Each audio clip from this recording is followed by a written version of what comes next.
Bamboo People, Part 1, Chapter 12.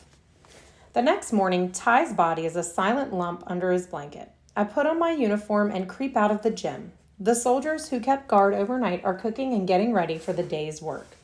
The field is covered with mist, so they don't notice me heading for the truck. The driver grunts when I slip him the letter along with the Kayat note. He holds the bill up against the sky where the sun is about to rise. Then he tucks both the letter and the money into his pocket. I hurry to where the other recruits are gathering to eat. The mist is lifting and the edge of the sky is the color of a ripe mango. Soon the valley sparkles with the first rays of the sun. I'm hoping the truck will leave soon. The driver is finishing his breakfast. Just as he turns on the engine, though, a Jeep drives up, blocking the truck's exit. My heart sinks as the captain gets out. He's alone, driving himself this time. "Recruits, fall in," Yuta Din orders. Quickly, we line up. 3 straight rows of 3 boys each. Beside me in the last row, Ty's spot is empty. Where is he? Suddenly I remember his wild plan of escape. The captain strides over. "Where's your friend, teacher?" he asks me. The word is tinged with sarcasm, and I wonder if the other boys notice it. I don't know, sir," I stammer. My hands begin shaking, and I clasp them together to make them stop. Now it looks like I'm praying. Maybe I am. I can still feel the thud of the tall soldier's kick landing on my jawbone. Will I be hit again? But the captain turns to the sergeant instead. "Another example of your poor leadership, Yuta Din," he says. "Come with me, teacher." He leads me across the field and behind the barracks where the others can't see us. Pulling off my glasses with his free hand, he swings them with 2 fingers in front of my face. "I never want to see you wearing these again," he says and drops them. I lunge to try and catch them, but it's too late. I hear a crunch under his feet. Those glasses cost my parents a lot of money. Now I can't focus on things that are close. I won't be able to read or write. The man can see into my mind. "You won't need to read here," he says, keeping his voice low. "Time to wake up, teacher." His hand moves so fast I don't see it coming, slamming against the same side of my face that Win Min bruised 2 days before. The captain's hand lands even harder than the soldier's foot. My head snaps to the side. My entire skull shudders with pain. "The street boy," he says in a low voice near my ear. "Where is he?" I put my hands up to shield my face. I don't know." "Crying?" he asks. "Never learned to be a man at school, did you? Where is he?" I don't know." Smack. My head snaps the other way. I'm dizzy now and feel like I might faint. "Stupid boy," he says. "Stand up straight. Let's go." He leads me to Win Min.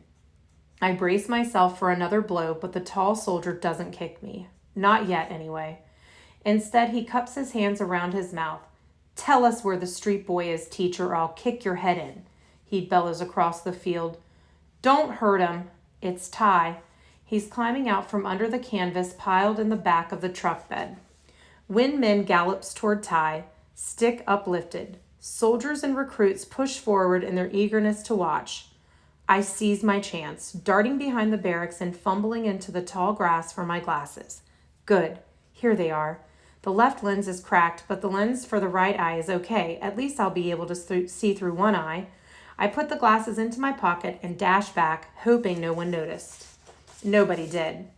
They're all focused on Ty and the soldier. My glasses are for reading, so even without them, I can see what's happening at a distance. Ty is on the ground at Win Min's feet. He's trying to scramble to his feet, but before he can stand, the soldier kicks him in the ribs. Ty shouts in pain, and his body writhers on the ground. The captain, like me, is standing behind most of the soldiers and recruits. He swivels his head and looks at me. I sense that he's waiting for me to do something, and I try to move out of his line of vision. One day at a time, mind your own business, stay out of trouble. Win Min kicks Ty again. Ty shrieks, twisting and squirming. He tries to roll away, but it's no use. His body seems smaller than ever as he curls into a ball. Win Min raises his voice so we can hear him over Ty's shouts and wails. "This is what happens if you try to escape." His boot pounds against Ty's body again and again. I want to run forward to stop him, but I don't. Instead, I stuff my fingers in my ears to block out the screaming. Finally, it stops. I let my hands drop and push forward through the onlookers. Ty is crumpled and still. For a moment I think he's dead, but a low groan comes from his body. "Get up, street scum," Winman says. The captain moves to stand beside me. "Enough for that one, Winman," he says quietly. "What happens if you try to help someone escape?" I turn to run, but it's too late. The tall soldier blocks me, sneering. Let's not forget the teacher who tried to cover up for the street rat. Thwack! His boot slams into my chest, not as hard as the captain's private beating, but still hard enough to send me sprawling across the dirt. Chapter 13. The other recruits back away. I'm flat on the ground, just a few meters or so from Ty. I stay there until the captain stalks off to the barracks, followed first by his loyal comrade and then by the other trained soldiers. That's when I crawl to where Ty is sitting. "Ty, can you, I whisper. "I'm not bad," Ty gasps, wincing as he feels his ribs. "Nothing's broken. What about you?" "I'm okay," I say, even though it's still hard to breathe. I glance around. The sergeant is headed for the river and the other recruits are following him. Slowly I get up and offer my hand to Ty. "Thanks." Ty lets me haul him to his feet. I don't meet his eye. "For what?" "I want to ask. For standing there while the thug almost killed you?" "What were you saying to the driver?" he whispers. "You did a great job of distracting him. For a second I thought you didn't see me climbing into the back." "I didn't." I focus on his first question. "Weren't you listening last night? I sent a letter to Mother asking her to take care of your sister. The driver will bring an answer when he returns." "You did that? For me?" Ty tries to smile, but he's still clutching his side and his breath is ragged. "I won't forget that, Chico. Where are your glasses?" "I've got them. He crushed one lens, but I can still see out of the other. He told me not to wear them, though." Ty reaches out and clasps my hand as we head to the river, where the other recruits are gathering. It's a strange sensation. This is how men walk with a good friend, a best friend, hand in hand, a first for me. When we reach the boys in our section, a few murmur greetings and ask if we're okay. "I'm fine," Ty assures them. "I'm not," I want to say. My skull feels like it's shattered and my ribs are bruised, but Ty's beating was much worse than mine. "I'm all right." Yuta Din begins to describe our task for the day. We have to gather stones from the middle of the river and bring them to the construction site. The farmer across the river wants us to arrange the rest of the stones so the current runs into his irrigation channels with more force. In return, he is going to provide us with eggs and milk every day. The whole section cheers. Eggs and milk are a luxury, even in the city. Everybody starts working hard. As we lift stones from the river and lug them across the field, I keep an eye on Ty to see if he needs help, but he's made of tougher fiber than I am. By the afternoon, he's outrunning me again, carrying big rocks, gaining energy by the minute. His sandaled feet are bleeding, but even that doesn't seem to slow him down. I'm a different story. Sweat plasters my shirt against my skin, and my knees and back are so stiff it feels like they can't bend again. But they do. I make them. Everything close is blurry, so I'm even more clumsy than usual. My hands get cut and my forearms scraped as I grip the rocks, but I keep going. If Ty can recover after a beating like that, I can't give up. The other boys are almost as tired as we are, but we all keep going.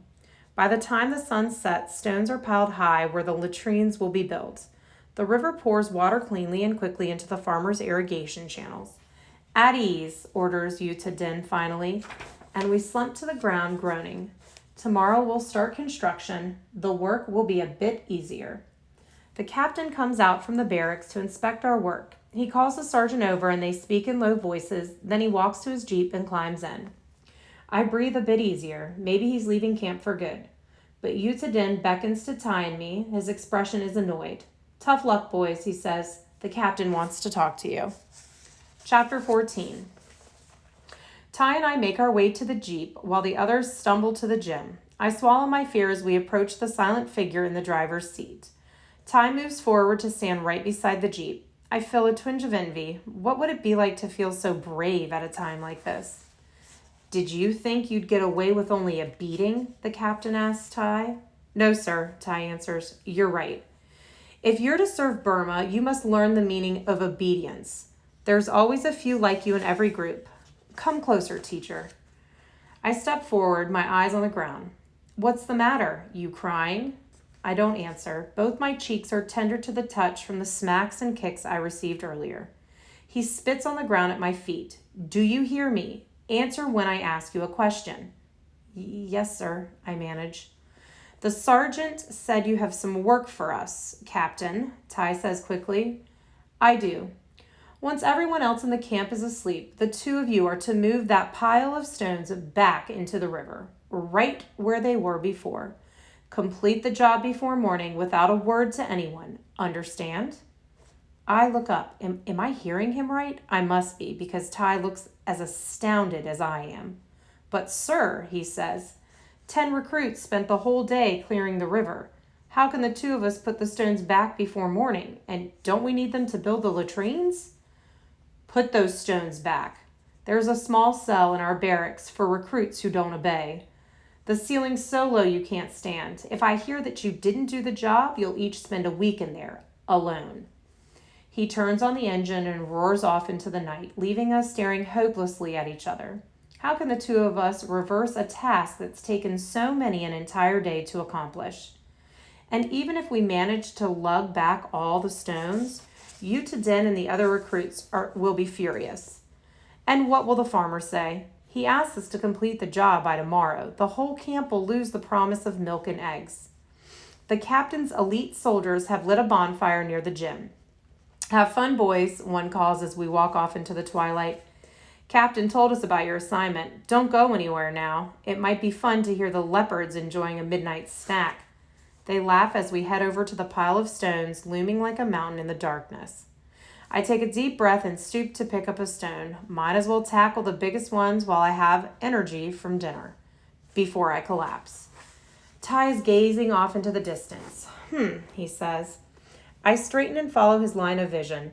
He's focused on a flickering light in the farmhouse window across the river. You rest, Chico, he tells me. I'll be back soon.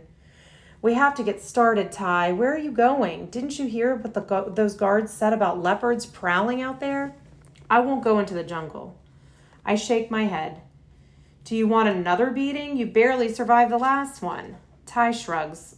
Half of that was acting. I'm an expert at beatings. I told you I'd teach you, you know.